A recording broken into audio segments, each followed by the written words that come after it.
ছেলেটাকে খেলি তুই।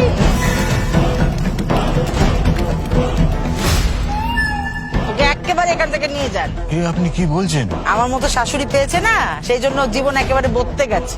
কোথাও যাব না আমি। তোকে এখানে বসে বসে গেলে বাকে। আপনি আমাকে যতই পর ভাবুন মা, এই পরিবার আমার পরিবার, তাই আমি এই বাড়ি ছেড়ে, এই পরিবার ছেড়ে কোথাও যাব না। দাদা কিছু একটা করুন, আমি না খেতে পেয়ে মরে যাবো দাদা। দাদা বিরাট বড় মাল। পুরোটা বল। লিক লিক করে কেন? মালিক। আমার মানে কেন্দ্রীয় সরকারের চাকরি তো এখন ডিউটির টাইম, খুব কাছের চাপ।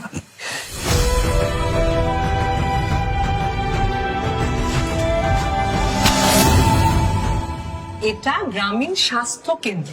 নমস্কার, আমি সুজন সামন্ত, গ্রামীণ জীবনে যে কোনো দরকারে সরকারের প্রতিনিধি। পশ্চিমবঙ্গ সরকারের আনন্দধারা প্রকল্পের নাম শুনেছেন? সেই প্রকল্পে সরকার লোন দেয়, মেয়েরা স্বনির্ভর হয় সরকারি টাকায়।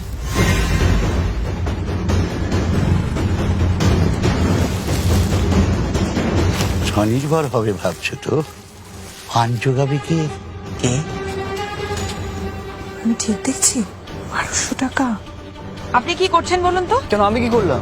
1200 টাকা অ্যাকাউন্টে পাঠিয়েছেন। ওটা আমি নয়, রাজ্য সরকার পাঠিয়েছে, লক্ষ্মীর ভান্ডার। সরকার টাকা দেয়? আমি লেখাপড়া করব, আমি নিজের পায়ে দাঁড়াবো। আপনি যাতে মাসে মাসে 1000 টাকা করে বার্ধক্য ভাতা পান, সেই ব্যবস্থাও কিন্তু আপনার বৌমা করছেন। মাসে মাসে 1000 টাকা? তোমার স্বাস্থ্যসাথী কার্ড নেই? বড় রোগ ব্যাধিতে সরকারি বেসরকারি হাসপাতালে খরচার বড় অংশ রাজ্য সরকার বহন করে। মাথার উপর এমন মা মাটি মানুষের সরকার, আর তোমার মতো এমন লক্ষ্মীমন্ত বউ যেন সবার থাকে। কেন্দ্রীয় সরকার যদি মাথার উপর থেকে হাতটা তুলে নেয় না, তাহলে আপনার এই লক্ষ্মীর ভান্ডার ভাঁড়ে মা ভবানী হতে দুদিনও সময় লাগবে না। সরকেলদা, গত 3 বছর ধরে দিল্লির জল বাংলা অব্দি পৌঁছায়নি। বাংলা কিন্তু থেমে থাকেনি। তাই লক্ষ্মীর ভান্ডার হোক বা কৃষক বন্ধু, পশ্চিমবঙ্গ সরকার মানুষের পাশে ছিল, আছে, থাকবে।